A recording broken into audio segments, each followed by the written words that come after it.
ಅನುದಾನದ ಕೊರತೆಯಿಂದ ಅರ್ಧಕ್ಕೆ ನಿಂತಿದೆ ಕಟ್ಟಡ.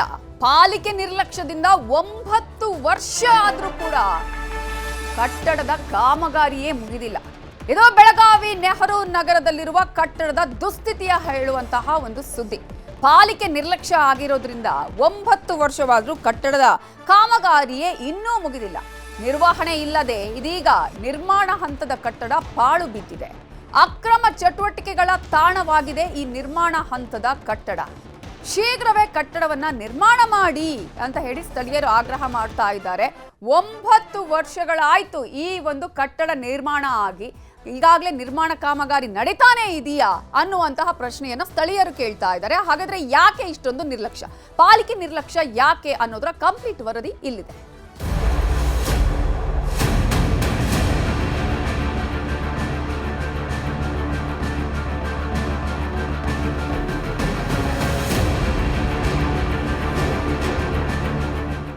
ಅರ್ಧಕ್ಕೆ ನಿಂತಿರೋ ಕಟ್ಟಡದ ಕಾಮಗಾರಿ. ಕಟ್ಟಡದಲ್ಲಿ ಎಲ್ಲಿ ನೋಡಿದ್ರಲ್ಲಿ ಬಿದ್ದಿರೋ ಮದ್ಯದ ಬಾಟಲಿಗಳು. ಇದು ಬೆಳಗಾವಿ ನಗರದ ಹೃದಯ ಭಾಗದಲ್ಲಿ ಇರೋ ಪಾಲಿಕೆಯ ಕಟ್ಟಡದ ಕಥೆ. ನೆಹರು ನಗರದಲ್ಲಿರೋ ಈ ಕಟ್ಟಡ ಇಷ್ಟೊತ್ತಿಗಾಗಲೇ ವ್ಯಾಪಾರಿಗಳಿಗೆ ಮಳಿಗೆ ಆಗ್ಬೇಕಿತ್ತು. ಆದರೆ ಪಾಲಿಕೆಯ ನಿರ್ಲಕ್ಷ್ಯಕ್ಕೆ ಕಟ್ಟಡದ ಕೆಲಸ 9 ವರ್ಷಗಳು ಕಳೆದರೂ ಮುಗಿದಿಲ್ಲ. 2600 ಚದರ ಮೀಟರ್ ವಿಸ್ತೀರ್ಣದಲ್ಲಿ 10 ಕೋಟಿ ವೆಚ್ಚದಲ್ಲಿ ಬೃಹತ್ ಕಾಂಪ್ಲೆಕ್ಸ್ ನಿರ್ಮಾಣದ ಕನಸು ಇನ್ನೂ ಕನಸಾಗೇಗಿದೆ. ಸರ್ಕಾರಕ್ಕೆ ತಮ್ಮ ಮೂಲಕ ಹೇಳುವಂಥ ವಿಷಯವನ್ನ ಭಾಳ ಮಹತ್ವ ತಗೊಂಡಿದ್ರಿ ನೀವು. ರೈತರಿಗೆ ಅನುಕೂಲ ಆಗಬೇಕು ಅನ್ನೋ ಸಂಬಂಧಾಗಿ ಹಣ್ಣಿನ ವ್ಯಾಪಾರ, ಹೂವಿನ ವ್ಯಾಪಾರ ಒಂದೇ ಸೂರಿನಡಿ ಆಗಬೇಕು ಅಂತ ಒಂದು ಮಹತ್ವಾಕಾಂಕ್ಷಿ ಯೋಜನೆಯನ್ನ ಸರ್ಕಾರ ಉದ್ದೇಶಪೂರ್ವಕವಾಗಿ ಒಳ್ಳೆ ವಿನ್ಯಾಸ ಮಾಡಿ ಕೊಟ್ಟಿದ್ದ ಕಟ್ಟಡಗಳನ್ನ ದುರುಪಯೋಗ ಮಾಡ್ತಕ್ಕಂಥದ್ದು ಇದು ಬಹಳ ದುರ್ದೈವ ಸಂಗತಿ. ಇದ್ರ ಜೊತೆ ಏನಿದೆ, ಮಾಫಿಯಾ ಇದೆ, ಏಜೆಂಟ್ ಹಾವಳಿ ಇದೆ. ಇಲ್ಲಿ ಸರ್ಕಾರಿ ಬಂಗ್ಲೆ ಒಳಗೆ ಮಾಡಿ ಸರ್ಕಾರಿ ಕಟ್ಟಡದಾಗ ಮಾಡೋದ ಅಲ್ಲಿ ಬಾಡಿಗೆ ಕೊಡಬೇಕು, ಸೆಸ್ ಕೊಡಬೇಕು. ಸೆಸ್ ಅಂದ್ರೆ ಬಳಕೆದಾರ ಸೌಲಭ್ಯ ಕೊಡಬೇಕು. ಇದೆಲ್ಲ ಒಂದು ತಪ್ಪಿಸ್ಕೋ ಸಂಬಂಧಾಗಿ ಒಂದು ಕಳ್ಳ ವ್ಯಾಪಾರ ಮುಖಾಂತರ ಇವರು ವ್ಯಾಪಾರ ಮಾಡೋದು ಏನಾಕೈತಿ, ಸರ್ಕಾರಕ್ಕೂ ಹಾನಿ ಆಗ್ತದೆ, ತಮಗೂ ಲಾಭ ಇಲ್ಲ ಅಂತ ಮಾತನ್ನ ತಮ್ಮಲ್ಲಿ ಕೆಳಗೆ ಇಚ್ಛೆ ಪಡ್ತಾರೆ. ಅಲ್ಲಿ ಸುಮಾರು ಒಂದು 52 ಮಳಿಗೆಗಳು ಅದಾವ. 52 ಮಳಿಗೆಗಳಲ್ಲಿ ಒಂದು 32 ಹರಾಜಾಗಿತ್ತು. ಅವ್ರ ಹರಾಜಾಗಿದ್ದ ನಂತರ ಅವ್ರು ಯಾರು ತಗೊಂಡಿದ್ರು ಅವರ ಪೂರ್ತಿ ನಮ್ದು ಏನು ಮೂಲಭೂತ ಸೌಕರ್ಯ ಏನದಾವ, ಕರೆಂಟ್, ನೀರು ಅದು ಸಿಗೋ ಮಟ್ಟ ನಾವು ಇದು ಆಕ್ಯುಪೈ ಮಾಡಂಗಿಲ್ಲ ಅಂತ ಹೇಳಿದ್ರೆ ಅದು ಹಂಗೆ ವರ್ಷ ಬಿದ್ದು ಅಲ್ಲಿ ಬೇಸ್ಮೆಂಟಲ್ಲಿ ಮತ್ತು ಅಲ್ಲಿ ಕಾಂಪ್ಲೆಕ್ಸ್ ಹಿಂದ್ಗಡೆ ಎಲ್ಲ ಡ್ರಗ್ಸ್, ಗಾಂಜಾ ಇವೆಲ್ಲ ನಶೆ ಪದಾರ್ಥಗಳಿಂದ ಒಂದು ಯುವ ಪೀಳಿ ನಮ್ದಲ್ಲಿ ಹಾಳಾಗ್ತಾ ಇದೆ.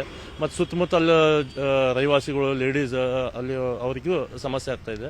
ಕಟ್ಟಡದ ಅಕ್ಕಪಕ್ಕ ಅನೇಕ ಹಣ್ಣಿನ ವ್ಯಾಪಾರಿಗಳು ಸೈಕಲ್ ಟ್ರ್ಯಾಕ್ ಮೇಲೆಗೆ ತಮ್ಮ ವ್ಯಾಪಾರ ಮುಂದುವರೆಸಿದ್ದಾರೆ. ಬೇಗ ಕಟ್ಟಡದ ಕಾಮಗಾರಿ ಮುಗಿಸಿ ಮಳಿಗೆ ಹಂಚಿದ್ರೆ ಪಾಲಿಕೆಗೆ ಬಾಡಿಗೆ ಏನಾದ್ರೂ ಬರುತ್ತೆ.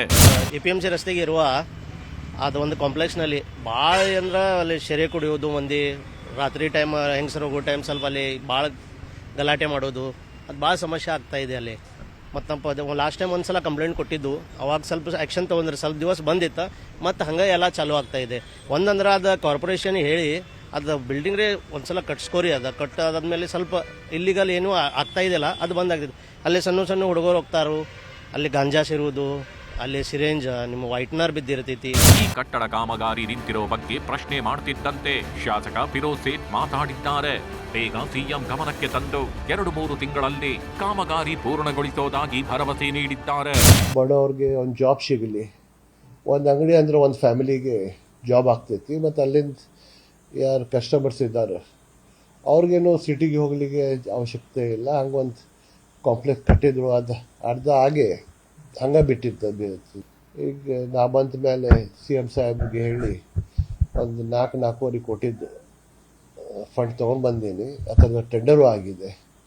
ಒಂದು 2-3 ತಿಂಗಳಲ್ಲೇ ನಾವು ಕೆಲಸ ಸ್ಟಾರ್ಟ್ ಮಾಡಿ ಕಾರ್ಪೊರೇಷನ್ ವತಿಯಿಂದ ನಾವು ಟೆಂಡರ್ ಮಾಡಿ ಅದರಿಗೆ ಶಾಪ್ಸ್ ಅಲಾಟ್ ಮಾಡಿಕೊಡ್ತಾ ಇದ್ದೀವಿ. ಶಾಸಕರು ಬೇಗ ಕಾಂಪ್ಲೆಕ್ಸ್ ಕೆಲಸ ಮುಗಿಸಿ ವ್ಯಾಪಾರಿಗಳಿಗೆ ಹಂಚಿದ್ರೆ ಅಷ್ಟೇ ಸಾಕು. ಚಂದ್ರಕಾಂತ್ ಸುಗಂಧಿ, ನ್ಯೂಸ್ 18 ಬೆಳಗಾವಿ.